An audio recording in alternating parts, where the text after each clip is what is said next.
परम पिता परमात्मा और उनकी सभी पवित्र आत्माओं को नमस्कार। जवाब सतगुरु के। यदि भजन में हमने अधिक उन्नति ना की हो तो क्या इसका मतलब है कि अंत समय हम अंधकार में ही जाएंगे? जवाब, अगर जीते जी आप अंधेरे में हैं तो मृत्यु के बाद और क्या उम्मीद कर सकते हैं।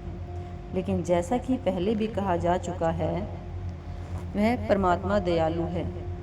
अगर एक विद्यार्थी आज्ञाकारी है, अनुशासन में रहता है, तो प्रोफेसर किसी न किसी बहाने उसकी मदद करना चाहता है। अगर हम इतने बुद्धिमान नहीं हैं कि बहुत अच्छे नंबर पा सकें, तो कम से कम हमें चाहिए कि हम अनुशासन में रहें, आज्ञाकारी बने और नेक जीवन अपनाएं, ताकि हम परमात्मा की दया मेहर पाने के योग्य बन सकें, उसकी कृपा और रियायत से पास होने लायक बन सके। लेकिन जो परमात्मा हमें इस मार्ग पर लाया है और जो हमें इस मार्ग पर आगे की ओर खींच रहा है, वह हमारी मृत्यु के बाद भी हमें नहीं भुलाएगा। जब आप किसी को शॉल या कोई कपड़ा देते हैं, यह जरूरी नहीं कि वह प्रसाद के रूप में ही हो, तो उसका क्या लाभ होता है? जवाब, अपना भजन सिमरन करते जाएं, उसी से मन निर्मल होगा, उसी से सब कुछ होगा। प्रसाद के तौर पर मिले किसी शॉल को ओढ़ने या कपड़े का उपयोग करने से यह मार्ग कोई छोटा नहीं हो जाएगा। भजन हर चीज़ को प्रसाद बना देता है। शिष्य को जो नाम दान मिलता है, उससे बढ़कर कोई प्रसाद नहीं है। इसलिए हजरत ईसा ने नाम दान को एक नया जन्म कहा था। जिस प्रकार जन्म लेने के बाद बच्चा अपने माता पिता की देखरेख और छत्र छाया में परवरिश पाता है, उसी प्रकार नामदान के बाद सत्संगी अपने सतगुरु की छत्र छाया में तरक्की करता है। यह शिष्य के लिए नया जन्म होता है और यही सच्चा प्रसाद है, सच्ची दया मेहर है। 100 साल तक भजन करने से भी आत्मा उतनी पवित्र नहीं होती जितनी कि एक पल के सच्चे विरह के द्वारा होती है। इसका क्या मतलब है? जवाब, भाव यह है कि हमें परमपिता परमात्मा के प्रति प्रेम और भक्ति के साथ अपना भजन सिमरन करना चाहिए। परमात्मा या सतगुरु के लिए हमारे अंदर भक्ति और प्रेम होना चाहिए। इसका अर्थ है हम भजन सिमरन कर रहे हैं क्योंकि हमारा सतगुरु चाहता है कि हम भजन सिमरन करें, और हम सतगुरु का हुक्म मान रहे हैं क्योंकि हम उससे प्रेम करते हैं।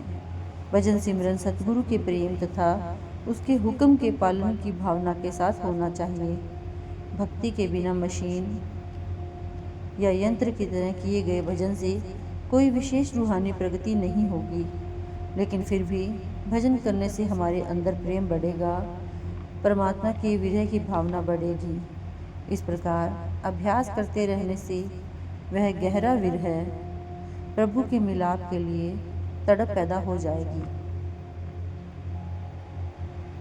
हमने पढ़ा है कि जब तक हमारे अंदर प्रेम और भक्ति, शरण और विश्वास की भावना ना हो, भजन सिमरन का बहुत लाभ नहीं होता। दूसरी तरफ अगर हम सतगुरु से पूछें कि मेरे मन में शरण और प्रेम की भावना नहीं है, मेरा भजन सिमरन नहीं बनता, मैं क्या करूं?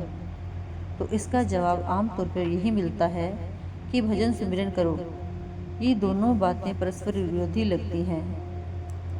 जवाब, क्या भजन सिमरन के सिवाय और कोई उपाय है? जब भजन सिमरन के सिवाय कोई उपाय नहीं दिखाई देता, तो फिर किसी दूसरे जवाब की आशा कैसे की जा सकती है? सतगुरु तो आपको भजन सिमरन करने की ही सलाह देंगे, लेकिन आप तब तक उस सलाह पर नहीं चलेंगे जब तक अंदर से कोई चीज़ उसे मानने के लिए आपको मजबूर ना करे। आप खुश होंगे कि आप सतगुरु के हुक्म पर चल रहे हैं और भजन सिमरन कर रहे हैं, लेकिन असल में आपके अंदर की कोई ताकत आपको सतगुरु की सलाह पर चलने के लिए मजबूर कर रही है, आपको भजन के लिए प्रेरित कर रही है। इस बात को आप भूल जाते हैं। अगर भजन सिमरन नहीं करेंगे तो आपको मन में अफसोस होगा। आपको ऐसा लगेगा कि आप भजन सिमरन को समय ना देकर अपने आप के साथ बेइंसाफ़ी कर रही हैं। आपके अंदर कोई ऐसी ताकत है जो आपको सतगुरु के हुक्म पर चलने के लिए मजबूर कर रही है, पर आपको उसका पता नहीं है। भजन सिमरन हमेशा ही लाभदायक होता है। सच्चे दिल से किए गए भजन से शरण की भावना आती है, प्रेम पैदा होता है। तब हमें क्या दोनों में से एक काम करना है? या तो सतगुरु की शरण लें, उनका हुक्म माने, या फिर भजन सुमिरन करें। जवाब: भाना मानना या हुक्म मानना क्या है? अपने आप को खोकर दूसरे का रूप बन जाना ही भाना मानना है, शरण लेना है। तब हमारी अपनी कोई इच्छा नहीं रहती, हम अपनी इच्छा को अपने सतगुरु की इच्छा के अधीन कर देते हैं। अगर वे हमें भजन सिमरन के लिए कहते हैं तो फिर हम और कुछ सोचकर अपने मन को बीच में क्यों लाएं?